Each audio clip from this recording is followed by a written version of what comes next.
നമ്മുടെ എല്ലാ കാര്യങ്ങൾക്കും നമുക്ക് മുന്നേ സഞ്ചരിക്കുന്ന ഒന്നാണ് നമ്മുടെ എല്ലുകൾ. അത് പ്രായത്തിൻ്റെ കാര്യത്തിലായാലും ശാരീരികമായിട്ടുള്ള കാര്യങ്ങൾക്കായാലും. ഇപ്പോൾ ചെറിയ കുട്ടികൾ മുതൽ വലിയ കുട്ടികൾ വരെ പറയുന്നുണ്ട്, വലിയ ആൾക്കാർ പ്രായമായവരിൽ വരെ പറയലുണ്ട് കാലുവേദന അല്ലെങ്കിൽ ബലക്ഷയം വന്നു. അതുപോലെ തന്നെയാണ് ഇപ്പോൾ ഒന്ന് നടക്കാനോ അല്ലെങ്കിൽ ഇരിക്കാൻ, സ്റ്റെപ്പ് കയറാൻ, ജസ്റ്റ് ചെരിഞ്ഞ് കിടക്കാൻ, ഇതിനെല്ലാം നമുക്ക് മെയിനായിട്ട് ആവശ്യമുള്ളൊരു സാധനമാണ് എല്ല്. അപ്പോൾ ഇന്നത്തെ വീഡിയോയിൽ പറയാൻ പോകുന്നത് എല്ലുകൾക്ക് പെട്ടെന്ന് പ്രായം കൂടുന്നത് എന്തുകൊണ്ടാണ്, അതൊരു പ്രായം കുറയ്ക്കാൻ വേണ്ടിയിട്ട് നമുക്ക് എന്തൊക്കെ ചെയ്യാൻ പറ്റും.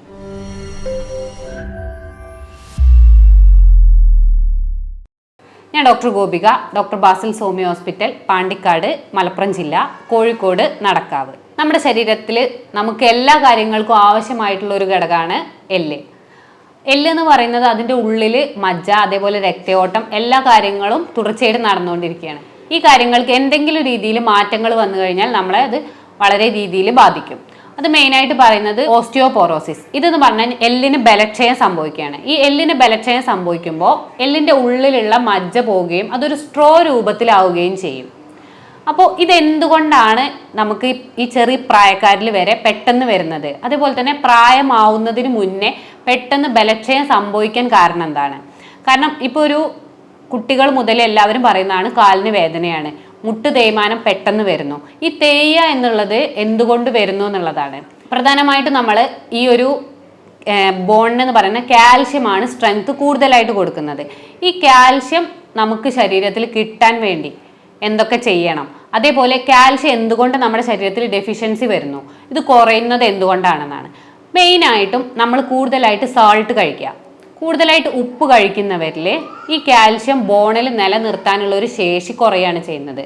അച്ചാറ്, പപ്പടം, അതുപോലെ തന്നെ നമ്മൾ പുറത്തുനിന്ന് വാങ്ങുന്ന ബേക്കറി ഐറ്റംസ്, ലേസ്, കുർക്കുറെ, ഇങ്ങനെ പാക്ക്ഡ് ആയിട്ട് ഐറ്റംസിൽ കൂടുതലായിട്ട് സോൾട്ട് കണ്ടന്റ് ഉണ്ടാകുന്നുണ്ട്. ഇത് സ്ഥിരമായിട്ട് കഴിക്കുക, അല്ലെങ്കിൽ കൂടുതലായിട്ട് ഒരാഴ്ചയിൽ തന്നെ അമിതമായിട്ട് കഴിച്ചു കഴിഞ്ഞാൽ ഈ സാൾട്ട് നമ്മുടെ ബോഡിയിൽ കൂടുതലാവുകയും അത് കാരണം ബോണിലുള്ള കാൽഷ്യം ആ ബോണിൽ നിൽക്കാതെ അത് പുറത്തേക്ക് വരികയും ചെയ്യുകയാണ് ചെയ്യുന്നത്. ആ അബ്സോർപ്ഷൻ പുറത്തേക്കുള്ളത് കൂടുകയാണ് ചെയ്യുന്നത്. ഈ സമയത്ത് ബോണിന് ബലക്ഷയം ഉണ്ടാകുന്നുണ്ട്. അതുപോലെ തന്നെ ബോഡിയിൽ സോഫ്റ്റ് ഡ്രിങ്ക്സ്, കഫീന്, ഇതിൻ്റെ അമിത ഉപയോഗം കാരണം കാൽഷ്യം നമ്മുടെ ശരീരത്തിൽ നിന്ന് നഷ്ടപ്പെടാനുള്ളൊരു ചാൻസ് ഉണ്ട്. ഇത് കാരണം ബലക്ഷയം ഉണ്ടാകുന്നുണ്ട്. അതുപോലെ കൂടുതൽ പേരും പറയുന്നതാണ് കാപ്പി തുടർച്ചയായിട്ട് കുടിക്കുന്നുണ്ട്.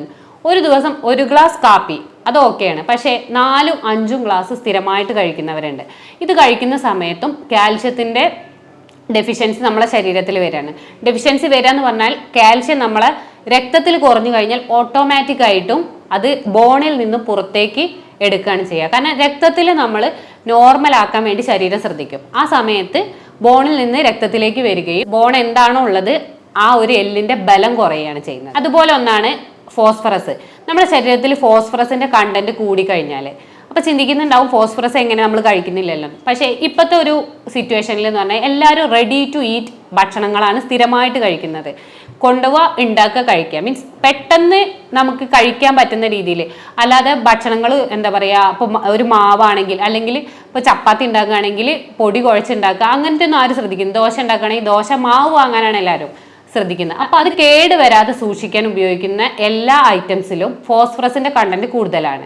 അതുപോലെ തന്നെ സോസേജ്, ഇത്തരം കാര്യങ്ങളിൽ ഫോസ്ഫറസിൻ്റെ കണ്ടന്റ് കൂടുന്ന സമയത്ത് ഇതും ബലക്ഷയം ഉണ്ടാക്കുകയാണ് ചെയ്യുന്നത്. കാൽഷ്യത്തിൻ്റെ അബ്സോർപ്ഷനെ അതൊരു ഇൻഹിബിറ്റ് ചെയ്യാണ്, അത് കുറയ്ക്കാനും അതുപോലെ തന്നെ തടസ്സം വരുന്നു. അപ്പോൾ ഈ 3 കാര്യങ്ങളാണ് മെയിനായിട്ട് ശ്രദ്ധിക്കേണ്ടത്. നമ്മൾ പുറത്തുനിന്നുള്ള ഭക്ഷണങ്ങൾ മാക്സിമം ഒഴിവാക്കാൻ ശ്രദ്ധിക്കുക. അത് കാൽഷ്യത്തിൻ്റെ അബ്സോർപ്ഷനെയാണ് കുറയ്ക്കുന്നത്. ഇത് കാരണമാണ് ഇന്നത്തെ ഒരു ഏജ് ഗ്രൂപ്പിൽ ചെറുപ്പം മുതൽ അതേപോലെ വലിയ ആൾക്കാരിൽ വരെ പെട്ടെന്ന് ബലക്ഷയം ഉണ്ടാക്കുന്നത്. ഇനി നമുക്ക് നമ്മുടെ ബോണിന് ശക്തി കൂട്ടാൻ എന്തൊക്കെ ചെയ്യാം. ഇപ്പം ഇത്രയും പറഞ്ഞത് തന്നെ എല്ലാവർക്കും മനസ്സിലായിരുന്നു. കാൽഷ്യം എന്നുള്ള സാധനമാണ് നമ്മുടെ ബോണിന് അത്യാവശ്യമുള്ളത്. അപ്പോൾ ശരീരത്തിൽ കാൽഷ്യം കൂട്ടാണ് ചെയ്യേണ്ടത്. ശരീരത്തിൽ കാൽഷ്യം കൂടുന്ന സമയത്ത് ഓട്ടോമാറ്റിക്കായിട്ട് രക്തത്തിലും കാൽഷ്യത്തിൻ്റെ അളവ് കൂടും. ആ രക്തത്തിൽ കാൽഷ്യത്തിൻ്റെ അളവ് ബാലൻസ് ആകുമ്പോൾ നമ്മുടെ ബോണിൻ്റെ ഡെൻസിറ്റിയും കറക്റ്റായിട്ട് വരും. അപ്പോൾ ഈ രീതിയിൽ ബാലൻസ് ചെയ്യാൻ കാൽഷ്യം റിച്ച് ആയിട്ടുള്ള ഭക്ഷണങ്ങൾ കഴിക്കാം.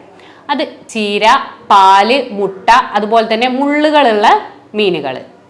നമ്മുടെ ശരീരത്തിൽ ടോട്ടലി ഒരു 1 kg കാൽഷ്യമാണ് വേണ്ടത്. അതിൽ 99% നമ്മളെ എല്ലുകൾക്കാണ്. അപ്പം അതിൻ്റെ പ്രാധാന്യം മനസ്സിലാക്കുക. വേറെയുള്ള ആവശ്യങ്ങൾക്ക് കാൽഷ്യം യൂസ് ചെയ്യുന്നുണ്ടെങ്കിലും പക്ഷേ 99% നമ്മുടെ ഒരു ശരീരത്തിലെ കാൽഷ്യം എന്ന് പറയുന്നത് അത് എല്ലുകൾ മാത്രമാണ്. അതുപോലെ തന്നെ പാല്, മുട്ട, ഇലക്കറികൾ ഇവ സ്ഥിരമായിട്ട് കഴിക്കാൻ ശ്രദ്ധിക്കുക. അപ്പോൾ കാൽഷ്യം ശരീരത്തിൽ കൂടിക്കഴിഞ്ഞാൽ ബെല്ലുകളുടെ ഓട്ടോമാറ്റിക് ആയിട്ടുള്ള പവറും കൂടാൻ. ഇത് ചെറുപ്പം മുതലേ ശ്രദ്ധിച്ചു തുടങ്ങാം. ഒരു ഏജ് കഴിഞ്ഞിട്ട് ഒരു 30-40 വയസ്സ് കഴിഞ്ഞിട്ട് ഇത് കൂടുതലായിട്ട് കഴിച്ചു വിചാരിച്ച് നമ്മുടെ ബോണിന് ബലം കിട്ടിക്കൊള്ളണമെന്നില്ല. ചെറുപ്പം മുതലേ ഈ ഒരു ആഹാര രീതിയിൽ ശ്രദ്ധിക്കാൻ നോക്കുക. ഇപ്പോൾ ശരീരത്തിൽ എന്ന് പറഞ്ഞു കഴിഞ്ഞാൽ പ്രായം, ഫുഡ്, ജീവിതശൈലി, ഈ 3 കാര്യങ്ങളാണ് നമ്മുടെ ശരീരത്തിലെ എല്ലിന്റെ ബലത്തെ ബാധിക്കുന്നത്. ഇപ്പോൾ പ്രായം എന്നുള്ളത് നമുക്ക് ഒരിക്കലും മാറ്റാൻ പറ്റില്ല. അത് കുറയ്ക്കാനോ കൂട്ടാനോ നമ്മളെ കൊണ്ട് കഴിയില്ല. പക്ഷെ ഫുഡിലും ജീവിതശൈലിയിലും നമുക്ക് കറക്റ്റ് ആയിട്ടുള്ള മാറ്റങ്ങൾ വരുത്തി കഴിഞ്ഞാൽ തന്നെ നമ്മുടെ എല്ലുകളുടെ ബലം കൂടും. അതുപോലെ പയറുവർഗ്ഗങ്ങൾ, മുതിര, ഉഴുന്ന്, കടല ഇതൊക്കെ സ്ഥിരമായിട്ട് കഴിക്കുക. എള്ള് ഇത് അമിതമായാലും ശരീരത്തിന് വിഷാണ്.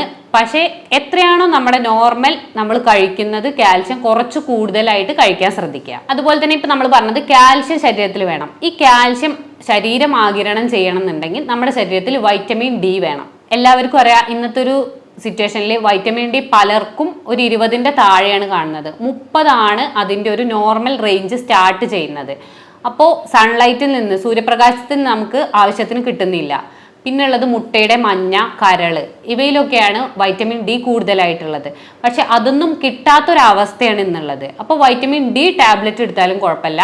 പക്ഷെ വൈറ്റമിൻ ഡി ശരീരത്തിൽ ഉണ്ടെങ്കിൽ മാത്രമേ ഉള്ളൂ കാൽഷ്യം നമ്മുടെ ശരീരത്തിന് ആഗിരണം ചെയ്യാനുള്ള ഒരു പവർ ഉണ്ടാവും. അപ്പോൾ കാൽഷ്യം ഉള്ള കൂടുതൽ ഭക്ഷണം കഴിച്ചു, പക്ഷേ ശരീരത്തിൽ അത് ആവശ്യത്തിന് ഉപയോഗിക്കണം എന്നുണ്ടെങ്കിൽ നമ്മൾ വൈറ്റമിൻ ഡിയും കൂടെ ഉള്ളിലേക്ക് എത്തണം. പിന്നെ പറയുന്നത് മഗ്നീഷ്യമാണ്. മഗ്നീഷ്യം നമ്മുടെ ശരീരത്തിൽ ആവശ്യത്തിനുണ്ടെങ്കിൽ മാത്രമേ അതൊരു സന്തുലിതാവസ്ഥയിൽ ബലം കിട്ടാൻ നമുക്ക് സാധ്യമാവും. എല്ലിന്റെ ബലം കൊടുക്കുന്നതിന് ഒരു പ്രധാന പങ്ക് മഗ്നീഷ്യം വഹിക്കുന്നുണ്ട്.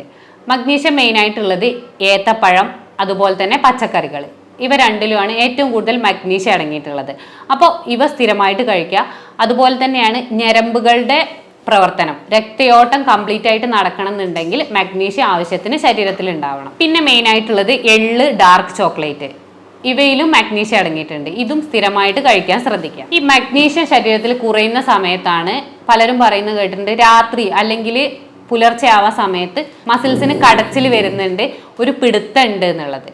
അപ്പോൾ മഗ്നീഷ്യം കൂടിക്കഴിഞ്ഞാൽ ഓട്ടോമാറ്റിക്കായിട്ട് അത് റെഡി ആയിട്ട് വരും. അപ്പോൾ മഗ്നീഷ്യം നമ്മുടെ ശരീരത്തിൽ ബാലൻസ്ഡ് ആണെന്ന് ഉറപ്പുവരുത്താൻ ശ്രദ്ധിക്കുക. പിന്നെ ഉള്ളതാണ് സിങ്ക്.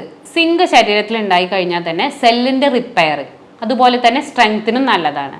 ഇത് മെയിനായിട്ടുള്ളത് ഫ്ലാക്സ് സീഡിലാണ്.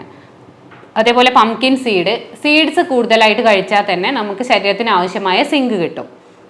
അതുപോലെ ഒമേഗ 3 ഫാറ്റി ആസിഡും കാൽഷ്യത്തിൻ്റെ അബ്സോർപ്ഷന്, അതുപോലെ തന്നെ കാൽഷ്യം ബോണിൽ കറക്റ്റായിട്ട് ഉണ്ടാവണം എന്നുണ്ടെങ്കിൽ ഒമേഗ 3 ഫാറ്റി ആസിഡും നല്ലതാണ്. അപ്പോൾ ഇതും നമ്മുടെ ശരീരത്തിൽ കറക്റ്റായിട്ട് ഉണ്ട് എന്നുള്ളത് കറക്റ്റ് ഉറപ്പുവരുത്തുക. വാൾനട്ട്, അതേപോലെ സോയ, അതുപോലെ തന്നെ സീഡ്സ്, ഇതിലാണ് ഒമേഗ 3 ഫാറ്റി ആസിഡും കൂടുതലായിട്ട് കാണുന്നത്.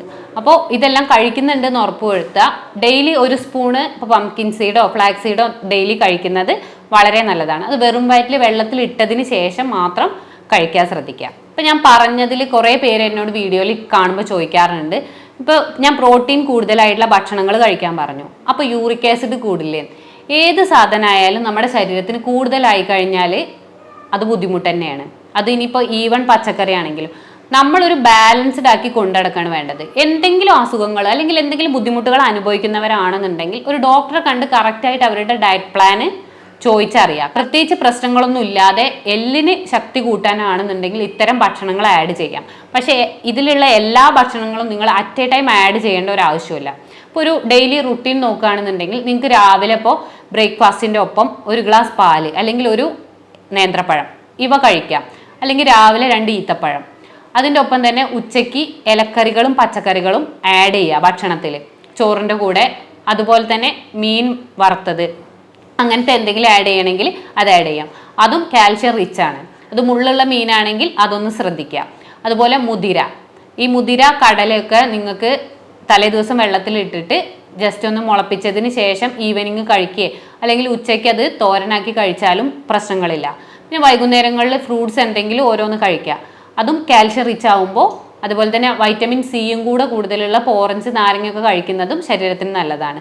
രാത്രിയാണെന്നുണ്ടെങ്കിൽ ഇപ്പോൾ ചോറ് കഴിക്കുന്നതിൻ്റെ ഒപ്പം നിങ്ങൾക്ക് ചിക്കനോ അല്ലെങ്കിൽ ചപ്പാത്തി, റാഗി ഇതൊക്കെ നല്ലതാണ്. അതിൻ്റെ ഒപ്പം ചിക്കൻ അല്ലെങ്കിൽ ഫിഷ് ഇവ കഴിച്ചു കുഴപ്പമില്ല. അപ്പോൾ ഒരു ദിവസത്തെ ഡയറ്റ് ഈ രീതിയിൽ ആക്കാൻ ശ്രദ്ധിക്കുക. കാൽഷ്യം കൂടുതലുള്ള ഭക്ഷണങ്ങൾ ചെറുപ്പം മുതൽ തന്നെ നമ്മൾ ഭക്ഷണത്തിൽ ഇൻക്ലൂഡ് ചെയ്യുക. കാൽഷ്യം ബോഡിയിൽ ഓവർ ആയി കഴിഞ്ഞാലും ബുദ്ധിമുട്ടുകൾ ഉണ്ടാവും. അപ്പോൾ അത് ബാലൻസ്ഡ് ആക്കി കൊണ്ടുപോകാൻ ശ്രദ്ധിക്കുക.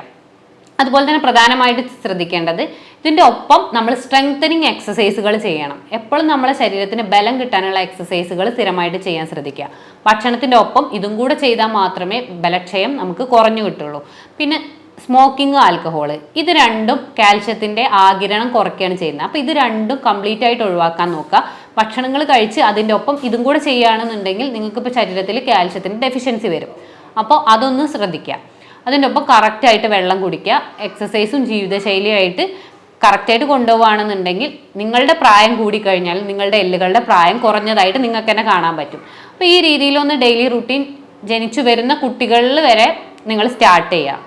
അപ്പോഴാണ് അതിൻ്റെ മാറ്റങ്ങൾ എന്താണ്, ബോണിന് അല്ലെങ്കിൽ വീഴുമ്പോൾ പെട്ടെന്ന് പൊട്ടുന്നുണ്ടോ, ഫ്രാക്ചർ വരുന്നുണ്ടോ എന്നൊക്കെ നിങ്ങൾക്ക് കണ്ടെത്താൻ കഴിയും. ഇനി എല്ലുകളുടെ എന്തെങ്കിലും ബുദ്ധിമുട്ടുകൾ നിങ്ങൾ അനുഭവിക്കുന്നുണ്ടെന്നുണ്ടെങ്കിൽ നിങ്ങൾക്ക് എന്നെ കോൺടാക്ട് ചെയ്യാവുന്നതാണ്. ഞങ്ങളുടെ ഹോമിയോപ്പതി ചികിത്സയിൽ ഒരു രോഗിയുടെ ശാരീരികവും മാനസികവുമായ എല്ലാ ലക്ഷണങ്ങളും കണക്കിലെടുത്ത് ഒരു ആർട്ടിഫിഷ്യൽ ഇൻ്റലിജൻസിൻ്റെ സഹായത്തോടെ രോഗനിർണയവും മരുന്ന് നിർണയവും നടത്തിയതിന് ശേഷമാണ് നമ്മൾ ട്രീറ്റ്മെൻറ്റ് കൊടുക്കുന്നത്. അപ്പോൾ നിങ്ങൾക്ക് നേരിട്ട് വരാൻ ബുദ്ധിമുട്ടാണെന്നുണ്ടെങ്കിൽ നിങ്ങൾക്ക് ഓൺലൈൻ വഴി കൺസൾട്ടേഷൻ എടുക്കാം. നേരിട്ട് വരികയാണെന്നുണ്ടെങ്കിൽ പാണ്ടിക്കാടാണ് ഹോസ്പിറ്റൽ ഉള്ളത്, മലപ്പുറം ജില്ലയിൽ. കോഴിക്കോട് നടക്കാവും ബ്രാഞ്ച് ഉണ്ട്. അത് നിങ്ങൾക്ക് മുൻകൂട്ടി ബുക്ക് ചെയ്ത് വരാവുന്നതാണ്. ഇനി നിങ്ങൾക്ക് നേരിട്ട് വരാൻ പറ്റില്ല എന്നുണ്ടെങ്കിൽ ഓൺലൈൻ കൺസൾട്ടേഷൻ എടുത്തു കഴിഞ്ഞാൽ കോൾ ചെയ്ത് വിശദമായിട്ട് ചോദിച്ചതിന് ശേഷം മെഡിസിൻ അയച്ചു തരുന്നതാണ്. അപ്പോൾ എന്തെങ്കിലും ബുദ്ധിമുട്ടുകൾ ഉണ്ടെന്നുണ്ടെങ്കിൽ നിങ്ങൾക്ക് വീഡിയോയിൽ കാണുന്ന നമ്പറിൽ കോൺടാക്ട് ചെയ്യാം. ഞാൻ doctor Gopika, doctor Basil Somy hospital, Pandikkad, Malappuram ജില്ല.